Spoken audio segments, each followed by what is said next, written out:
The rooftop was all glass and skyline when her voice cut through the music. "We don't need that seat. She's just tagging along." The hostess nodded and lifted the chair like it weighed nothing. Lily's hand tightened around mine. I didn't argue. I watched the empty space where a person should be and measured it the way I measure a budget line. Visible, deliberate, and zeroed out. Anger wasn't loud. It was clinical. They wanted me small, quiet, billable only when useful. Fine. I filed the moment where it belonged evidence. Have you ever been treated like you didn't belong, even by your own family? Share your story below. You are not alone. Dinner started like a performance, every line rehearsed. Vanessa lifted the wine list the way a queen holds a decree. "We'll do the chef's tasting menu," she told the waiter. 6 courses, champagne for the table, the veuve, the good one. She didn't look at me when she added, "Not everyone here needs the full experience."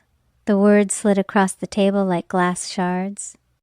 Jason, the intern waiter, nodded, careful, polite. He placed a tall water glass in front of Lily. Just water. No lemon, no sparkle, no warmth. My daughter glanced at the twins, sipping their gold bubbles, and smiled anyway. She's good at pretending things don't hurt. I taught her that. Vanessa turned to our mother. Haley and Madison are thinking pre-law and marketing. They've always been so ambitious. Mom smiled, pride radiating like a spotlight. Of course they are. They take after you. I stayed silent. That's what I do best observe. It's a skill disguised as weakness. I remembered the mortgage I paid when Dad died, the tuition checks I signed without anyone asking how I could afford them, every favor labeled as family support, never repayment. I had been the silent investor, in their version of family always funding their stability. They thought my silence meant compliance. It wasn't. It was containment.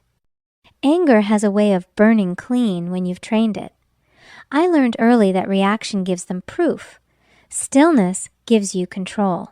So I let Vanessa's laughter fill the air hollow and practiced and counted every insult the way I count profit and loss. Vanessa leaned back, sparkling flute in hand. "You don't talk much, Erica. You should relax. Tonight's special." "We're celebrating success." I smiled. Whose she blinked, unsure if she heard me right. Ours, of course. Her words floated above the table like perfume, expensive, artificial, disappearing fast. I looked at Lily's reflection in the glass wall beside me, her small frame next to their perfect postures. She didn't fidget. She didn't cry. She stared out at the city, her eyes steady. I wanted to tell her that invisibility isn't failure. Sometimes it's camouflage. Because silence, when you choose, it isn't surrender. It's strategy. That's what I've been doing all these years, learning the art of surviving without applause. Keeping my voice low while my work spoke louder. Letting them believe I was the spare chair at their table, when in truth, I'd been building my own room. Vanessa raised her glass, smiling for the camera in her head. "To family," she said.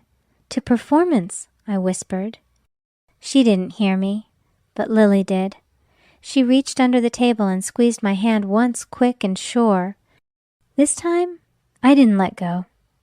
Vanessa's voice filled the air like champagne bubbles, loud and pointless. "I just hit 200,000 followers last week," she announced, eyes shining at her own reflection in the wine glass. "Brand, deals, collaborations, it's insane. 7 figures this quarter." Mom's hand rested proudly on Vanessa's wrist. "You've worked so hard, honey. You deserve it." I studied them. The twins nodded their smiles, identical practiced. Jason stood a few steps away, pen poised, watching the scene unfold. He knew who I was. He'd seen my name on the executive directory. But he did what good employees do. He followed orders and kept quiet. I almost envied him. Vanessa leaned toward me. "You must be exhausted working all those corporate hours." "I could never live like that. I'd rather have freedom." Freedom. She said it like a brand name, not a feeling. In my head, I dismantled her sentence the way I dismantle contracts. Every boast she made was a liability disguised as success. Luxury was her armor shiny enough to blind her to the cracks beneath. The truth in security has a sound. It's the nervous laugh. After every brag, the way her fingers fidgeted with her diamond bracelet, as if touching it proved it was real. She didn't crave admiration. She feared irrelevance. I'd spent years believing people like her were cruel because they could be. Now I know they're cruel because they're scared. Jason returned to refill the glasses. Vanessa stopped him mid-motion. "Don't overfill hers," she said, pointing at me. "She's driving." He hesitated, eyes flicking to me. I gave the smallest nod. He obeyed. I didn't mind. Her control was currency, but I no longer traded in that market. Mom smiled, oblivious. "Your sister's doing so well, Erica. You must be proud." I met her gaze and smiled politely. "I'm observant." Silence stretched soft and awkward. The skyline behind them glittered like a spreadsheet, rows of light columns of glass, every window a data point. I imagined running the analysis. Inputs my time, my silence, my money. Outputs their comfort, their illusion. The equation was clean, predictable, and very nearly balanced. I watched Vanessa laugh again, high and sharp, the kind of sound that covers panic. She loved control the way a drowning person loves air. Her empire wasn't built on strength. It was built on fear of fading out. People mistake power for volume. I've learned it's the quiet voice that holds the trigger. I took a slow sip of water, the only drink they'd let me have tonight, and let the truth settle like ice in the glass. Her entire kingdom was built on credit, financial, emotional, moral, and every loan eventually comes due. I smiled across the table. "To worth," I said softly. She laughed, unaware I wasn't toasting her. Inside, I was already calculating the interest. Lily leaned toward me and whispered, "Mom, can I get something to eat?" Her voice was careful, almost apologetic. The twins were halfway through their second course truffle risotto, and Vanessa's fork froze mid-air. "She can eat later," she said, smiling at Jason, like the discussion was over. We don't need to complicate the order. I looked at my daughter, her cheeks flushed, eyes darting down to the tablecloth. I felt that old pulse of heat in my chest, the one I used to mistake for shame. It wasn't shame anymore. It was data. Actually, I said she'll have the tasting menu. And the wine pairing. Vanessa laughed lightly the way people do when they think they've misheard. "She's 14, Erica. Don't be ridiculous." Then, sparkling juice. "But she'll have the same meal as everyone else. On my account." The room shifted. Not loudly, just a collective inhale, like the air itself, realized something had changed. Jason's eyes flicked between us. Vanessa's smile faltered. "You don't need to do that. This dinner is on me." I set my napkin down. "No, it isn't." I caught sight of Daniel emerging from the kitchen. He saw me, paused, then approached, wiping his hands. "Good evening," he said, professional tone steady. "Daniel," I said, "please meet my family." I gestured around the table. "Vanessa, Mom, the twins. They're dining at our flagship property tonight." The silence cracked. "Our—" what Vanessa asked. "Our flagship," I repeated. "Echelon Tower. The first of 3 locations in the group I manage." Daniel nodded, politely. "Everything to your liking so far?" "Yes," I said, and my smile was thin, precise. "Exceptional work, as always." Vanessa's fork hit the plate. "Wait, you own this place?" "I do," I said. "Well, technically the corporation does. I just run it." Mom's wine glass trembled. Erica, why didn't you tell us? Because you never asked, I said. You were too busy ordering for me. The nearby tables had gone quiet. The city lights behind the glass flickered across their faces, shock, confusion, the slow dawning of awareness. Vanessa opened her mouth, closed it again, then laughed. A brittle laugh. Wow. So this was what some power move. No, I said. It's just the truth, and truth doesn't need permission. I turned to Jason. Bring the child's full tasting menu, please. Make sure it's plated beautifully. He nodded relief, flickering in his eyes, and disappeared toward the kitchen.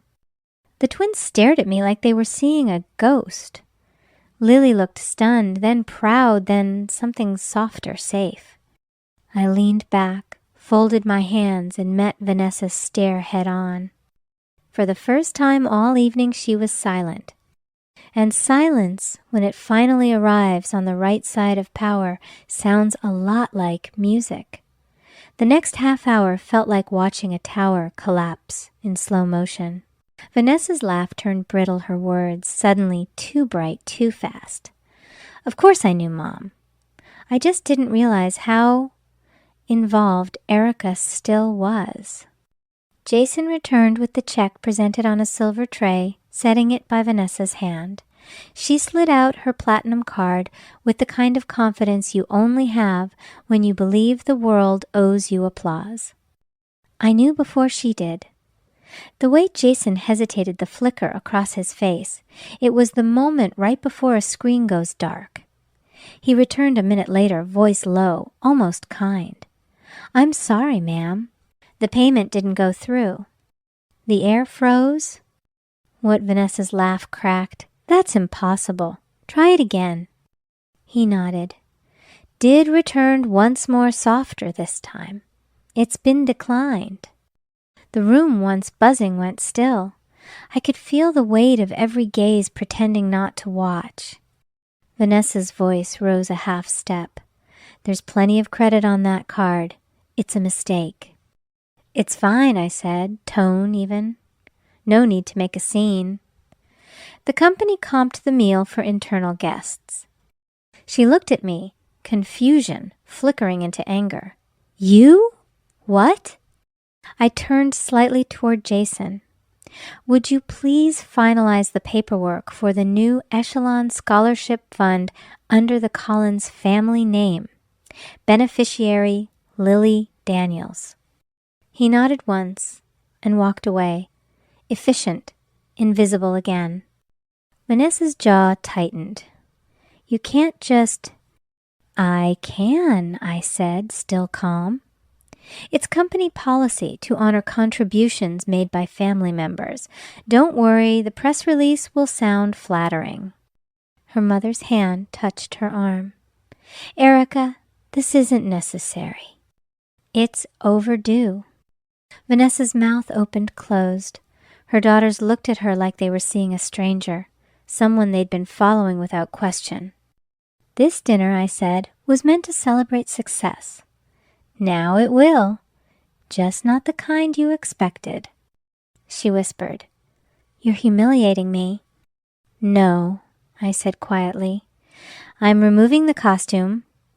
What's left is truth. The silence that followed wasn't empty. It was a verdict. I reached for my water glass, took a slow sip, and set it down with care. Consider the balance settled. Then I turned to Lily. Ready, sweetheart? She nodded, eyes bright, half terrified, half amazed. Vanessa's voice broke behind us. Erica, please wait. I didn't. We walked toward the elevator, the sound of cutlery faint behind us, the scent of truffle and tension lingering in the air. The numbers above the doors glowed as they closed floor 4746, a descent, not a fall. Because sometimes victory isn't loud. Sometimes it's the quiet click of an elevator door sealing shut, carrying you away from people who mistook your silence for weakness. Mom caught up to me near the elevator lobby, her heels clicking fast. "Erica," she said breathless, "you didn't have to embarrass us like that." I turned. "Embarrass you? You sat there while your granddaughter was told she didn't deserve to eat." Her face tightened the same way it used to when she wanted to end a conversation without admitting fault. "You could have handled it privately."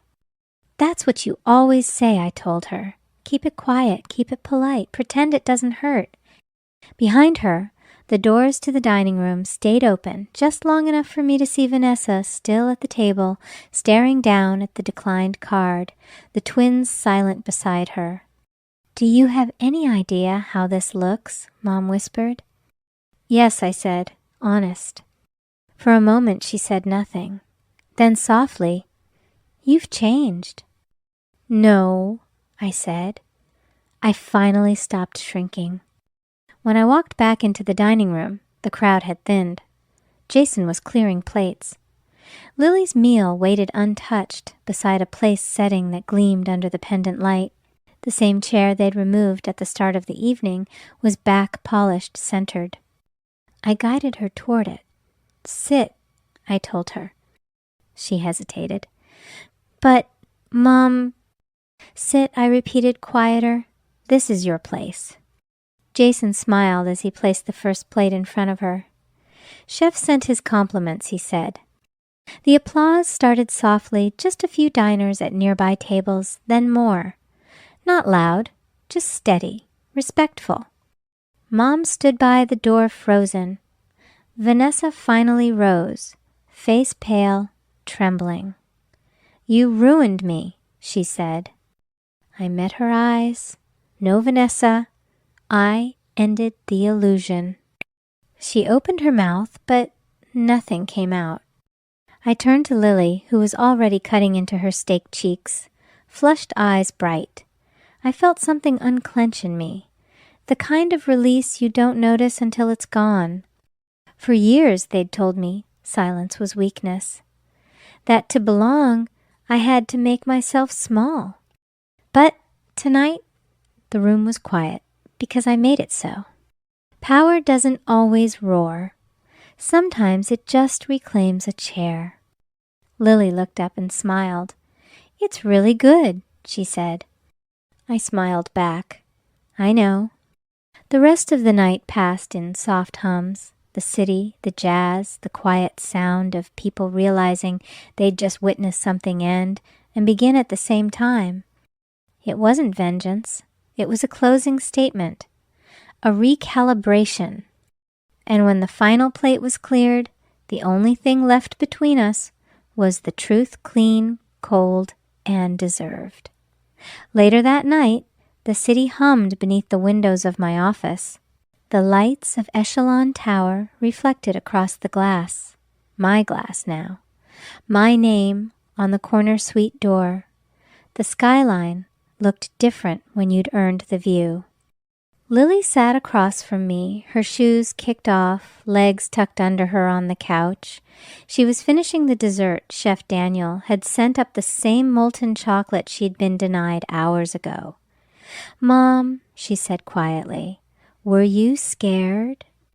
"No," I told her, "just done." She nodded like she understood spoon, pausing midair. "Why did Aunt Vanessa say we didn't belong?" "Because people like that measure worth by noise," I said. "By who talks the loudest, who flashes the most. They confuse attention for respect." She frowned. "But you didn't say anything." "Exactly," I smiled. "Silence makes them nervous." I opened my journal. I've kept one for years, not for nostalgia, but for clarity.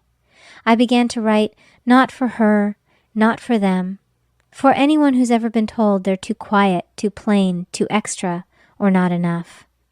They taught me to shrink. I learned to observe. They measured love in status updates. I measured it in survival. They thought invisibility was failure. It was preparation. I looked at Lily. "Do you know what the trick is?" She shook her head. "You don't need to fight for their seat. You build your own. Then you invite the people who never needed proof you belonged. She smiled, soft and sleepy. You built this place. We built it, I corrected. Every long night, every time they told me to settle. Every time I said nothing, I was building something they couldn't see. Outside, the skyline blinked like a heartbeat, slow, steady, alive. I wrote one last line beneath the rest. Sometimes revenge isn't fire, it's architecture. Lily closed her eyes. Mom. Yeah. Can we go back there again? I laughed softly. Someday. But next time, you'll order first. She grinned. I closed the journal, set down my pen, and let the quiet settle around us. Not heavy, peaceful, earned. Because silence isn't the absence of power. It's what it sounds like when you finally own it. If you've ever been told you were too quiet or too small or too much of anything, remember this: your worth isn't up for debate. Don't fight for their approval. Build your own table. And when you do, make sure there's room for the people who never asked you to shrink.